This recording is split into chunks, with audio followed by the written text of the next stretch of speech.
Hello, and thank you for joining me today to celebrate Hypertrophic Cardiomyopathy Awareness Day.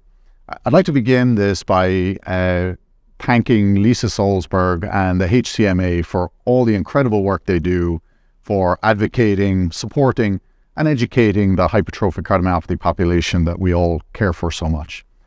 My name is Dr. Dermot Phelan. I'm the Medical Director of the Hypertrophic Cardiomyopathy Center at Sanger Heart and Vascular Institute, Atrium Health, in Charlotte, North Carolina. I joined Sanger in 2020. I spent the prior almost 10 years working at the HCM Center of Excellence at the Cleveland Clinic. And in over 20 years of experience in helping patients with hypertrophic cardiomyopathy, I've learned a few valuable lessons that I think we try to institute every day in our clinic. And the first is that this diagnosis can be scary. When people get this diagnosis initially, it can be quite traumatizing, and I think the way to address that is through education. The second thing is that hypertrophic cardiomyopathy manifests itself in a multitude of different ways. So the expression of the disease is very different from person to person, and even within members of the same family. And so the education that we provide has to be very specific and tailored to that specific individual.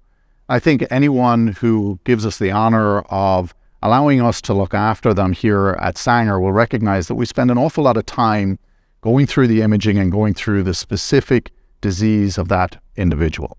Because individuals have very different management issues, it really requires a team of people to provide that care. And over the course of the next couple of minutes, I'm going to introduce you to many of the members of the Sanger Hypertrophic Cardiomyopathy Center. I think the care journey always begins with making sure we've got the correct diagnosis. And unlike what many people think, making the diagnosis of HCM can often be challenging, as there are a lot of subtleties and nuances here.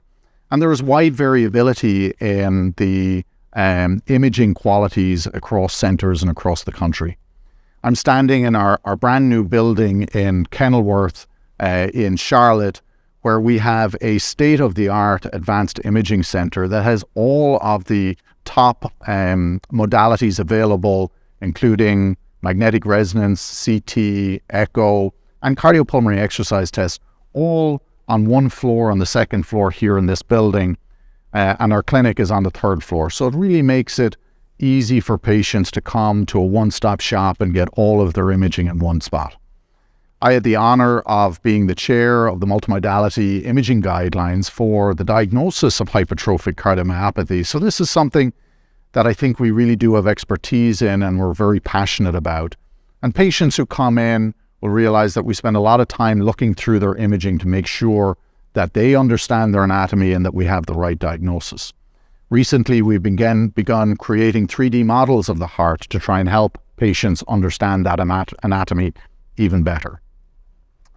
Once we have the diagnosis secure, the next step is to understand the implications of that diagnosis for the patient's family. And we're fortunate enough to have an expert geneticist, Dr. Sumi Joseph, attend our outpatient clinics with us, and they can see patients on the same day or via telehealth at a later time.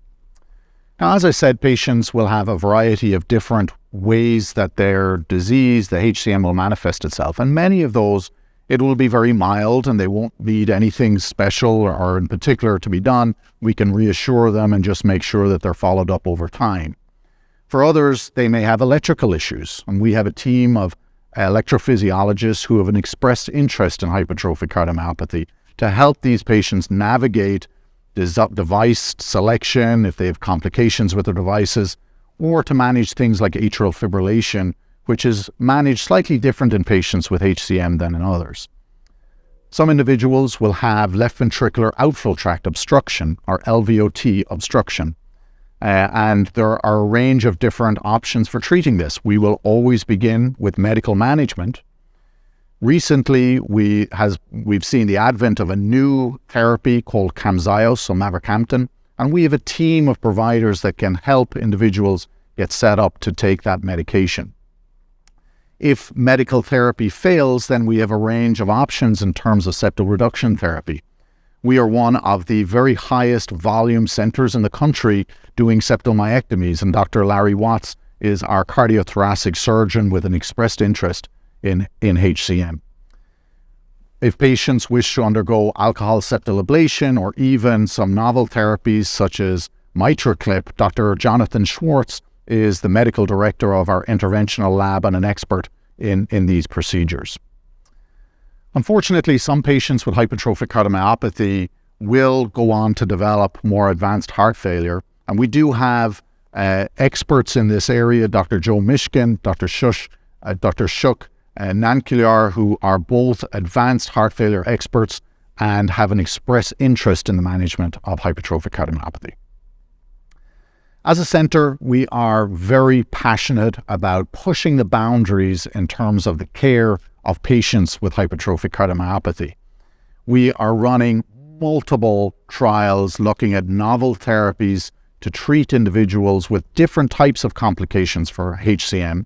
And I think this is one of the advantages of coming to a center like ours where patients will have access to these novel therapies.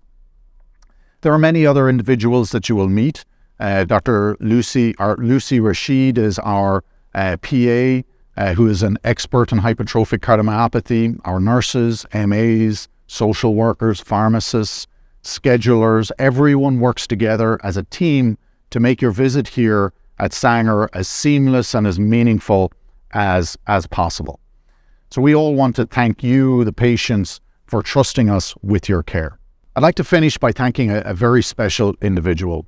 Dr. John Szymanski has spent his career establishing the Center of Excellence for HCM at Sanger and is a passionate advocate for patients with this disorder.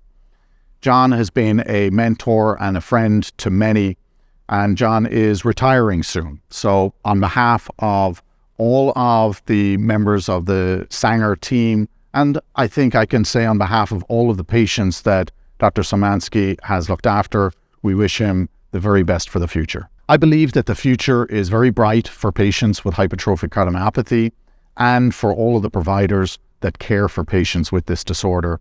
Please enjoy HCM Awareness Day.